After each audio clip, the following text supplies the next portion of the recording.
ہمیں نیکیاں اچھی نہیں لگتی تو اللہ سے دعا کرنی چاہیے کہ اے باری تعالیٰ تو میرے دل کو ستھرا بنا دے، تو میرے دل کو گناہوں سے پاک کر دے، تو میرے دل کو لغویات سے پاک کر دے۔ جب یہ دل ستھرا ہو جائے گا پورا انسان کا جسم ستھرا ہو جائے گا، مسجد میں آنے کا دل کرے گا، نیکیاں کرنے کا دل کرے گا، رب کی عبادت کرنے کا دل کرے گا، لوگوں کے ساتھ ہمدردی کرنے کا دل کرے گا، صلہ رحمی کا دل کرے گا، اخوت کا دل کرے گا، بھائی چارگی کا دل کرے گا، دوسروں کو تکلیف نہ پہنچانے کا دل کرے گا، دوسروں کے ساتھ کیا ہے صلہ رحمی ہمدردی کرنے کا دل کرے گا۔ کیوں؟ کیونکہ یہ دل اچھا ہو چکا ہے، یہ دل ستھرا ہو چکا ہے، اور اسی دل کی وجہ سے انسان بے شمار گناہوں کے اندر مبتلا ہو جاتا ہے۔ جی ہاں، میرا آج کا جو موضوع ہے وہ ہے ریاکاری، لوگوں کو دکھلاوا۔ کیا ڈیفینیشن آف ریاکاری، کیا تعریف ہے؟ جہاں پر مقصود اللہ تبارک و تعالی کی عبادت ہو، اللہ تبارک و تعالی کے لیے عبادت کرنا ہو، وہاں پر کیا کرنا؟ بندوں کو خوش کرنے کے لیے عمل بجا لانا۔ میں چند مثالیں آپ کے سامنے کر آگے کی طرف چلوں گا تھوڑا سمجھانے کے لیے۔ جیسے مثال کے طور پر نماز پڑھ رہا ہوں، کوئی نہیں دیکھ رہا تو میری نماز 5G کی سپیڈ سے جا رہی ہے۔ ابھی میں رکوع میں گیا، سجدے کی پڑ گئی ہے، سجدے میں گیا تو دوسرے سجدے کی، یعنی کوئی واجبات، مستحبات، سنن کا کوئی خیال نہیں ہے۔ اور اگر مجھے کوئی دیکھ رہا ہو، میں اپنی بات کرتا ہوں، کسی اور کی بات کیوں کروں میں، مجھے کوئی دیکھ رہا ہے تو میں کیا ہے اس کا دل خوش کرنے کے لیے جی جہاں میں 2 منٹ کی نماز پڑھتا ہوں وہاں میں 10 منٹ لگا دوں۔ کیوں؟ مجھے لوگ دیکھ رہے ہیں، لوگ کیا کہیں گے، لوگ مجھے بڑا اچھا سمجھتے ہیں۔ نہیں میرے محترم اور پیارے بھائیو، یہی تو ہے وَلَا يُشْرِكْ بِعِبَادَةِ رَبِّهِ أَحَدًا، کہ تم نے اپنے رب کی عبادت کے ساتھ کسی کو شریک نہیں ٹھہرانا۔ اللہ کی راہ میں زکوٰۃ دے رہے ہیں، امام صاحب یہ 1 لاکھ روپے زکوٰۃ ہے، دعا کر دیجیے گا نام لے کر۔ یہ کیا ہے؟ یہ دکھلاوا ہے، یہ ریاکاری ہے، یہ لوگوں کو خوش کرنا ہے۔ میں حج پر جا رہا ہوں، میں کیا ہے ہر کسی کو کہوں کہ میرے نام کے ساتھ حاجی صاحب لکھیں، حاجی صاحب لکھیں۔ میرے محترم اور پیارے بھائیو، یہ کیا ہے؟ عبادت کی ادائیگی تو کر رہا ہے، لیکن عبادت کی ادائیگی میں کیا ہے؟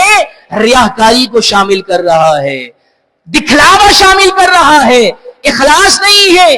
اسی طریقے سے میں یوں کہوں تو غلط نہ ہوگا کہ بیش قیمت جانور لے کر آئے، اتنے مہنگے مہنگے جانور لے کر آئے، لیکن میری نیت کیا ہے، میرا ارادہ کیا ہے، میرا دل کا یہ جو ارادہ ہے یہ کیا ہے کہ لوگ مجھے کیا ہیں، یہ کہیں کہ یار فلاں حاجی صاحب کا جانور دیکھا ہے، 11F کے اندر ایسا کوئی جانور نہیں ہے، اور ماں بدولت تو پھر ہوا میں اڑنا شروع ہو جاتے ہیں۔ یہ کیا ہے میرے محترم اور پیارے بھائیو؟ یہ ریاکاری ہے، یہ اخلاص نہیں ہے۔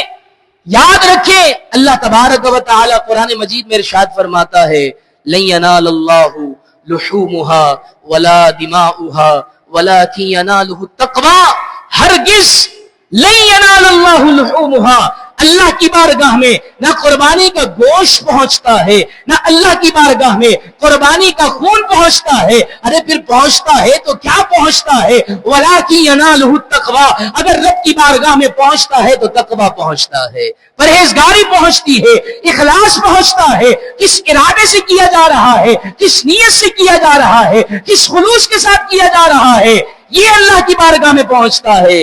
جی ہاں میرے محترم اور پیارے بھائیو، کہیں ایسا نہ ہو کہ یہ ریاکاری ہمیں کیا ہے دنیا میں بھی لے ڈوبے، آخرت میں بھی ہمارا عمل ہمارے منہ پر دے مارا جائے۔ جی ہاں، میں اپنے پاس سے بات نہیں کہہ رہا، خدا را اپنی نیتوں کو درست کیجئے۔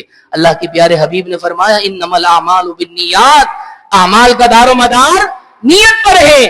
آپ کی نیت اچھی ہے، بھلے بہت قیمتی جانور، بہت مہنگا جانور نہ لایا جائے، لیکن اگر نیت اچھی ہے تو اللہ کی بارگاہ میں قبول ہی قبول ہے۔ اللہ کے پیارے حبیب نے فرمایا نا، میں نے پچھلے ہفتے یہ حدیث مبارکہ آپ کے سامنے عرض کی تھی کہ اے عائشہ، سرکار نے فرمایا اے عائشہ اپنی قربانی کے پاس کھڑے رہا کرو۔ کیوں؟ کیونکہ جیسے ہی اس کو ذبح کیا جاتا ہے، جیسے ہی اس پر چھری چلتی ہے، اس کی گردن کٹتی ہے، اس کا خون کا قطرہ زمین پر نہیں گرتا کہ اسے گرنے سے پہلے قربانی کرنے والے کی بخشش کر دی جاتی ہے، مغفرت کر دی جاتی ہے۔ لیکن کس شخص کی مغفرت کی جاتی ہے؟ کیا اس کی کہ جو لوگوں کے دکھلاوے کے لیے قربانی کر نہیں میرے محترم اور پیارے بھائیوں، جو اللہ کی رضا کے لیے کرتا ہے، جو تقوی کے لیے کرتا ہے، پرہیزگاری کے لیے کرتا ہے، انا پرستی کے لیے نہیں کرتا، واہ واہ کے لیے نہیں کرتا کہ حاجی صاحب کا، یہ نمازی صاحب کا نام بلند و بالا ہو جائے۔ ایک حدیث مبارکہ سناتا ہوں، بہت بار آپ نے سنی ہوگی، سنیے اور عبرت حاصل کیجئے۔ میں بھی اور آپ بھی اپنے عمل کے اندر اخلاص پیدا کیجئے، اللہ تبارک و تعالی کی رضا کو شامل کیجئے۔ حضرت سیدنا ابو ہریرہ رضی اللہ تعالی عنہ، جید صحابی رسول صلی اللہ علیہ وسلم راوی ہے، نبی پاک صلی اللہ تعالی علیہ وسلم نے ارشاد فرمایا، قیامت کے دن سب سے پہلے شہید کا فیصلہ کیا جائے گا۔ قیامت والے دن جب نفسا نفسی کا عالم ہوگا، ایک ایک نیکی کو انسان ترس رہا ہوگا، اللہ اکبر کبیرہ، شہید کو بلایا جائے گا۔ کہاں ہے شہید؟ ہاتھ اٹھائیں گے، اللہ کی بارگاہ میں پیشی ہوگی، اور جیسے ہی فیصلہ ہوگا اللہ تبارک و تعالی فرشتوں کو حکم دے گا کہ جاؤ اس کو کیا ہے اوندے منہ جہنم میں گھسیٹ کر لے جاؤ۔ اللہ اکبر کبیرہ، وہ شہید کہے گا، اے باری تعالی، میں نے کیا ہے تیرے دین کے لیے، تیرے حبیب کے دین کے لیے اپنی جان کا نذرانہ پیش کیا۔ اللہ تبارک و تعالی فرمائے گا، ہاں ہاں تو نے اپنی جان دی، لیکن تیری جان دینے کے اندر جو تیرا ارادہ تھا، جو تیری نیت تھی، وہ کیا تھا؟ رضا الہی نہیں تھی، اعلاء کلمت اللہ نہیں تھا، بلکہ اس لیے تو نے اپنی جان کا نذرانہ پیش کیا، اس وجہ سے تو نے کیا ہے اپنے خون کو بہایا کہ تجھے شہید کہا جائے، تیرا نام بلند ہو جائے، تیرے نام کے ساتھ شہادت کا مرتبہ لکھا جائے، لوگ تجھے شہید کہہ کر پکارے۔ تیری جو نیت تھی اس کو پورا کر لیا گیا، دنیا میں تجھے شہید شہید کہلوا دیا گیا۔ جا، آج تیرا ٹھکانہ جو ہے جہنم ہے، کیونکہ تو نے جو عمل کیا تھا وہ لوگوں کے لیے کیا تھا، میرے لیے نہیں کیا تھا۔ پھر کیا ہے؟ اللہ تبارک و تعالی بلائے گا کس کو؟ مالدار کو بلائے گا، اور اللہ فرمائے گا کہ اس کو بھی جہنم میں لے جاؤ۔ وہ کہے گا، ہے باری تعالیٰ، جب بھی کوئی وقت آیا میں نے کیا ہے تیری بارگاہ میں اپنا مال پیش کیا ہے، جب بھی کوئی ایسا وقت آیا ہے ہر وقت میں پیش رہا ہوں۔ اللہ تبارک و تعالیٰ فرمائے گا، ہاں ہاں تو نے میری بارگاہ میں پیش کیا ہے مال، لیکن تیری نیت کیا تھی، لیکن تیرا ارادہ کیا تھا، لیکن تیری جو قلب کے اندر جو نیت موجود تھی وہ یہ تھی کہ ماں بدولت کو کیا ہے بڑا سخی کہا جائے، ماں بدولت کو کیا ہے بڑا ہی مالدار کہا جائے، دنیا میں تیرے کو مالدار کہہ لیا گیا، اس کا اجر تجھے دنیا میں مل گیا۔ اللہ اکبر، حکم ہوگا کہ اس کو جہنم میں لے جاؤ۔ اس کے بعد اللہ تبارک و تعالی ارشاد فرمائے گا کس کو؟ حافظ کو لایا جائے، قاری کو لایا جائے، عالم کو لایا جائے، سب یہی معاملہ ہوگا۔ اور پھر کیا ہے؟ ان کی ریاکاری ان کو لے ڈوبے گی۔ دنیا میں تو بڑے اچھے بنتے تھے، لیکن ان کا ارادہ کیا تھا؟ ان کا ارادہ واہ واہ، ریاکاری، بندوں کو خوش کرنا۔ میرے محترم اور پیارے بھائیوں، بس یہ حدیث مبارکہ سنانے کا مقصد یہ ہے کہ کہیں ایسا تو نہیں کہ ہمارے عمل کے اندر اخلاص کی کمی آ گئی ہے، کہیں ایسا تو نہیں کہ ریاکاری کی بو آ رہی ہے۔